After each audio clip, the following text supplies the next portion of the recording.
I pray to the divinity in you. First of all, I want to assure you that you will receive something very concrete and definite in this seminar, provided you are prepared to apply and practice, because this is my favorite subject. When I was 3 years of age, since then I have been practicing and I've been taught this subject. The word yoga is used in many connotations. Yoga, Sanskrit words, comes from its root, yuzu, and yazu, means to unite, to join. An individual soul is united with the cosmic soul. That is also called yoga. When one attains samadhi, as the second sutra explains, that is also called yoga. When prana and apana are joined, that is also called yoga. You have heard and studied in the books Karma Yoga, Jnana Yoga, Hatha Yoga, Laya Yoga, Raja Yoga. Well, this word has been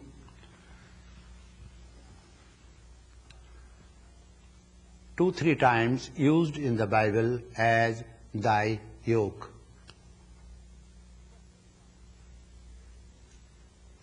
Then question comes, is it a religion? No. Millions in the world are trying to search and seek the truth and self-realization, or as the religionists put it, God. But orthodox religions do not satisfy their needs.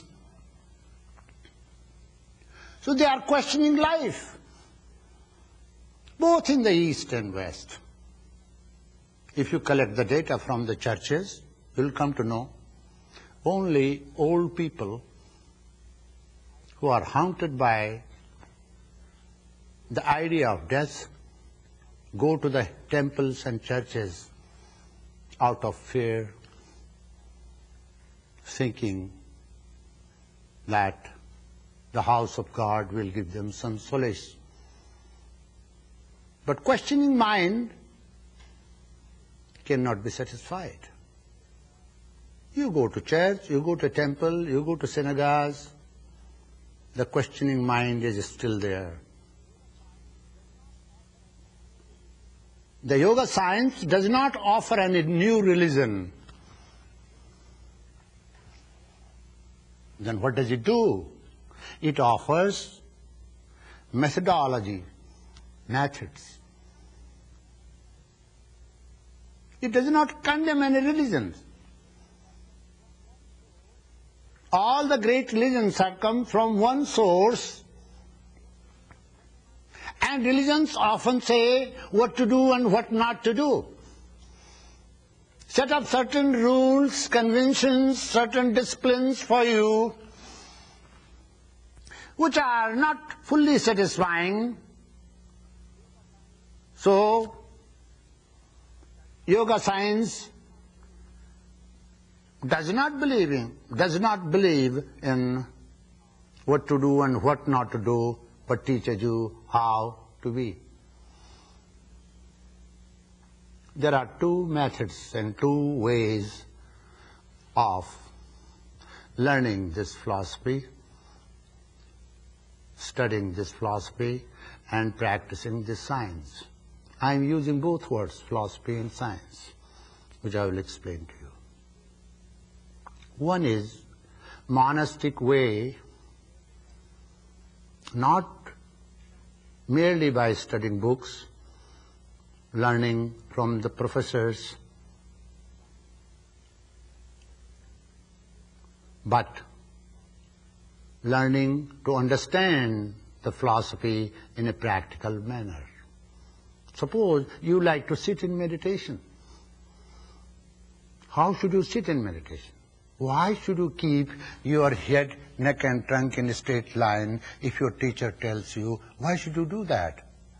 There is another comfortable posture, and that is to lie down in Shavasana. That is very comfortable. Everyone wants to do that. Yoga science tells you all that. But some 5,000 years when there were no printing presses, no means to communicate, to impart the teachings during those times, the students used to remember the Shrutis, those unspoken great words of wisdom which sages found out in their deep meditation.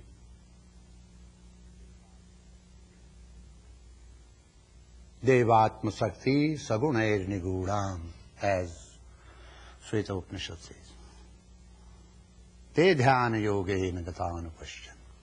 Those great sages, with the help of meditational technique, dived deep into the deeper realms of our being and came out with the wisdom and imparted that wisdom to us. Academic way is very funny. First of all, there is no university and college that teaches Yoga Darshana fully. They mention something about Yoga Darshana. There is no church which teaches the last chapter, Book of Revelation. I went throughout the churches and monasteries. I didn't meet anyone who could teach that. Even in Vatican, it is not taught. They don't.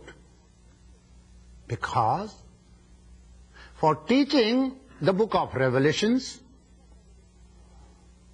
and for teaching two books of Revelations which are in Judaism, you need to understand the science yourself. You need to experience. Without experiential knowledge, you cannot understand anything. The description of seven churches, where the John describes his experiences, who was not actually from any conventional church, who was not direct disciple of Christ, then a question came. Those who were apostles and direct disciples of Christ, they did not receive those revelations. Why this John alone received? Who was he? It gives hope to those who are not in the tradition. Even if you are not in the tradition and if you do not have a teacher, even by your effort, sincere effort, the time might come when wisdom dawns, exactly like Saul became St. Paul on the way to Damascus. It is by the grace of God. But that grace comes when you have learnt that something which is called ascending force, how to use all your human efforts. And when you are tired, when you don't find the way, when you say, now I cannot do anything. My little body, with all my vigor, power, my limited mind I have used, my breath I have used, all my resources I have used. Now, I don't go anywhere, I find a plateau. There dawns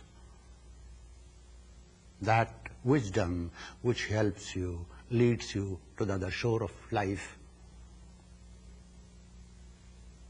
So when you talk of grace,